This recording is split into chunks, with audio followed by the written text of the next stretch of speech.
धर्म दर्शन में आपका स्वागत है। आज की वीडियो में हम आपको होई माता की कहानी के बारे में बताएंगे। एक साहूकार था जिसके 7 बेटे और 7 बहुएं थी। दिवाली से पहले कार्तिक बदी अष्टमी को सातों बहुएं अपनी इकलौती ननद के साथ जंगल में जाकर खदान में मिट्टी खोद रही थी। उस मिट्टी में स्याहू की मांग थी।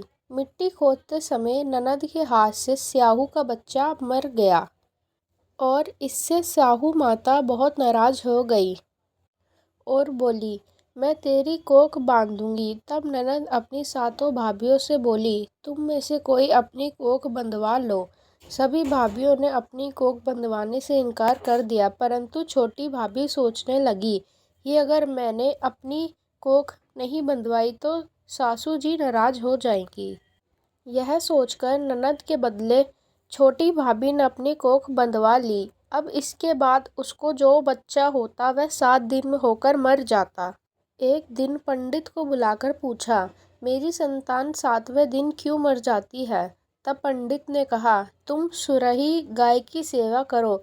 सुरही गाय स्याहू माता की भ्याली है, वह तेरी कोख खुलवा देगी, तब तेरा बच्चा जिएगा।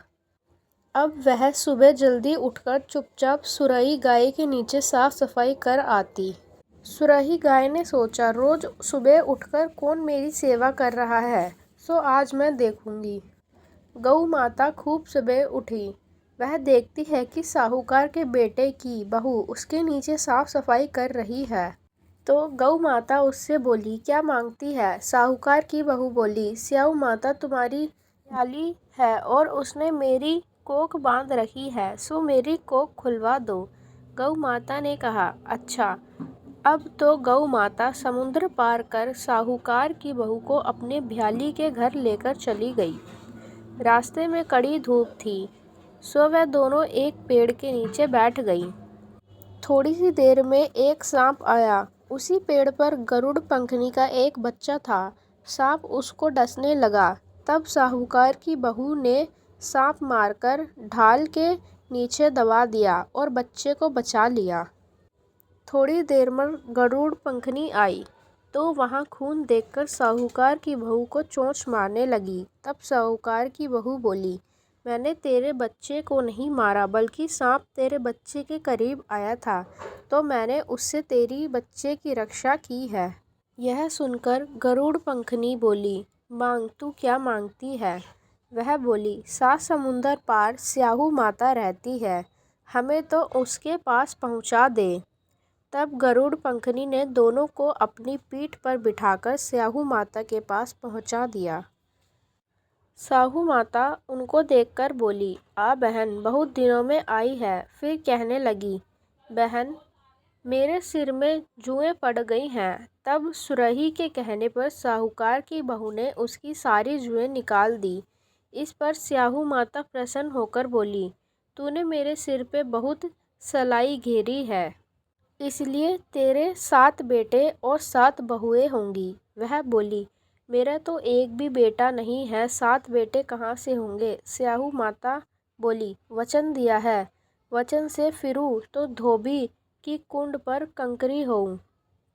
तब साहूकार की बहू बोली, मेरी कोख तो तुम्हारे पास बंद पड़ी है। यह सुन साहू माता बोली, तूने मुझे ठग लिया, जा, तेरे घर पर तुझे 7 बहुएं मिलेंगी। तू जाकर उजमण करियो, 7 अहोई बनाकर 7 कढ़ाई करियो।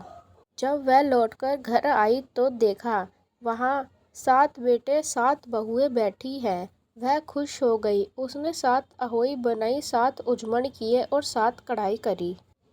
शाम के समय जेठानियाँ आपस में कहने लगी कि जल्दी जल्दी धोक पूजा कर लो, कहीं छोटी बच्ची को याद करके ना रोने लगे।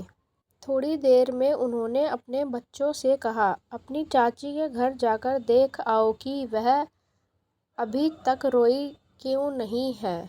बच्चों ने आकर कहा, चाची तो मांड रही हैं, खूब उजमन हो रहा है। यह सुनते ही जेठानियाँ दौड़ी दौड़ी वहाँ आई और आकर कहने लगी कि तूने कोख कैसे खुलवाई? वह बोली, तुमने तो कोख बंधवाई नहीं थी, सो मैंने कोख बंधवा ली थी।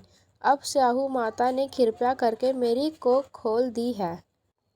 हे स्याहू माता, जिस प्रकार उस साहूकार की बहू की कोख खोली उस प्रकार हमारी भी कोख खोलिए। एक कटोरी में गेहूं के दाने लेकर कहानी सुने। धन्यवाद।